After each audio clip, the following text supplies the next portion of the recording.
On Friday the 11th of December, fourth-year history student Michael Neer was the victim of racially motivated assault and abuse outside the University of Edinburgh's main library building.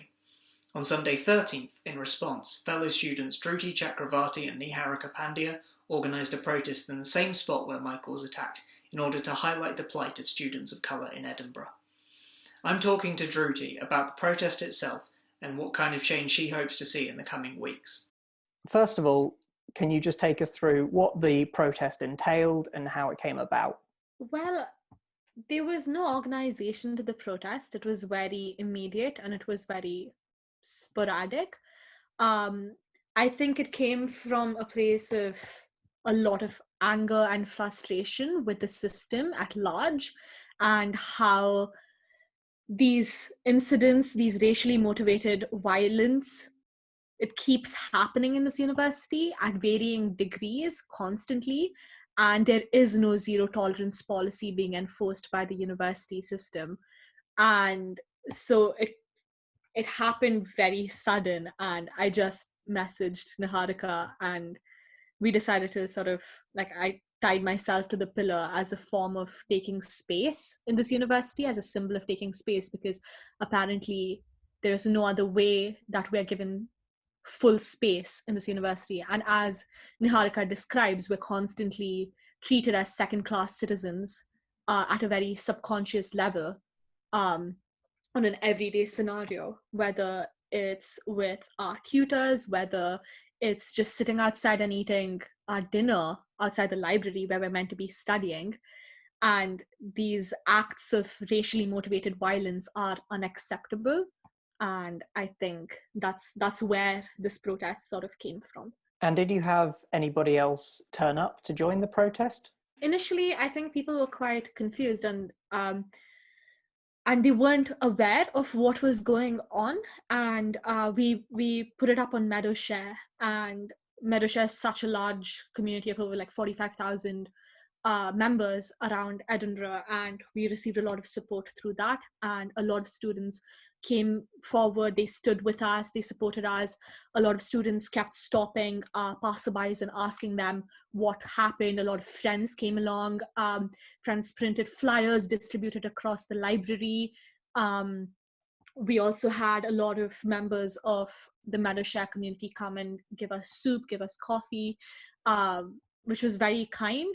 And at one point we had about 25-30 people, and it kept like sort of varying. We had a group of PhD students come in and join us and sort of express how they also wanted to do something, and they were glad that something this sporadic had sort of taken place, and they wanted to join along and continue. So we had a really good turnout, given that it came from a place of immediate anger, and we wanted to sort of protect ourselves from this system, and we had a good sort of momentum building up. So just speaking about the university, what sort of action would you like them to take in response to this? A lot of BAME students are sick of receiving this question, because time and again there has been so much information given out, so much emotional energy, so much of sort of so many voices sort of being suppressed when asked about these questions, and it's only done in a very tokenistic manner, as and when the university requires representation, and as and when the university requires representation for their quotas and to fill in certain statistics, and like just having like specific Opal office meetings to show that they are being diverse and to show that they are sort of maintaining some form of representation. But really it's all done in a very superficial manner, and nothing is being changed in the ground level. Security procedures are such that we would have to go into the library, tell them that someone caused racially motivated violence against me. They would call the central office. The central office would then call a security guard or a security member, and they apparently on that day there were only 3 security staff across Easterbush, King's Building and the central campus, so one of them would have to come. So clearly the university is underfunding students' right to safety, they have so many bureaucratic measures in place that it becomes so difficult to weave through the system, making victims just completely helpless unless they have support from the student body. And even then, it's just very unfair that the first sort of point of call is to go to the police, when clearly in the last year, if we've learned anything about police brutality, it's ridiculous that this is the only thing that the university has to offer.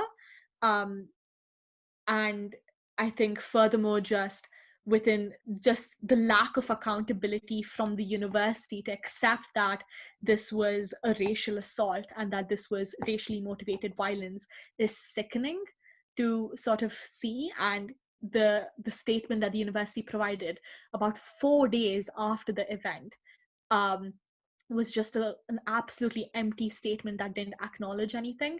So I think firstly from the university, they have to be transparent and accountable of how their institution is inherently racist, and they have to break down a lot of bureaucratic structures. And without doing so, I don't think there can be any ground level change.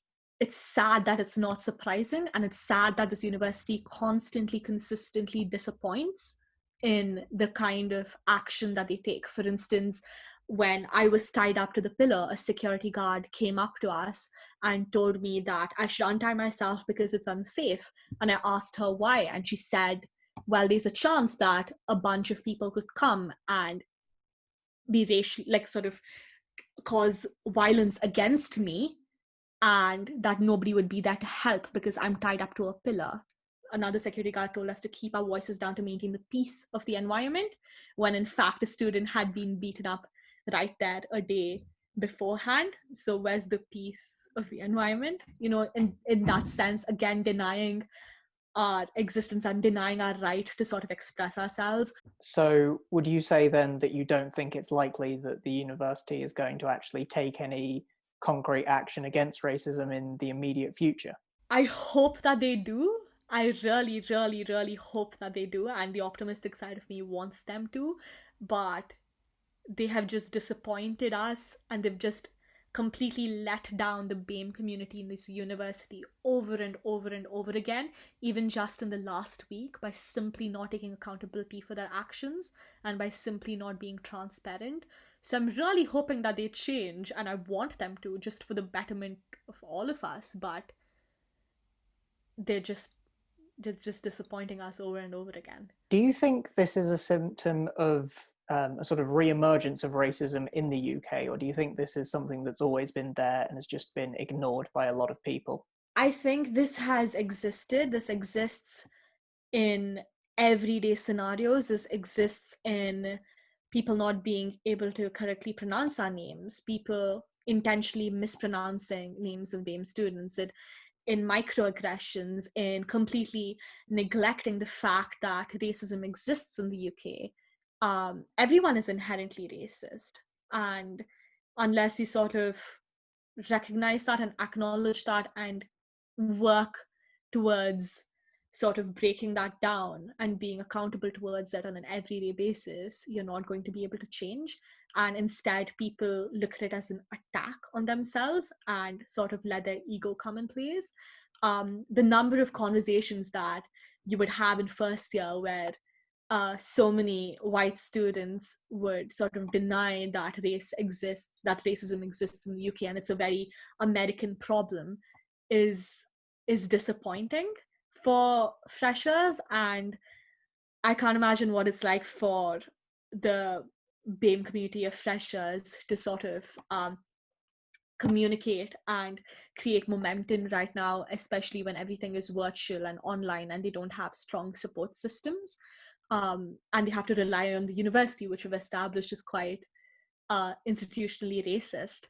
And so I think this is a problem that's existed forever. The fact that a colonial hangover still exists, the fact that so many students constantly aren't even taught about colonialism in the UK and in the UK curriculum just shows that they can't even acknowledge their country's past and the kind of systemic violence they have created across a global sphere, and how this intrinsically plays down into how they interact in everyday society and in everyday sort of social spheres.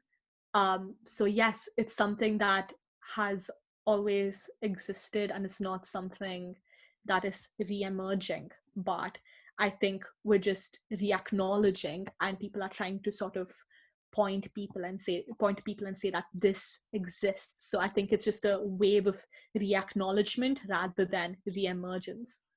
So. Thank you to Dhruti, and thank you for watching EU TV.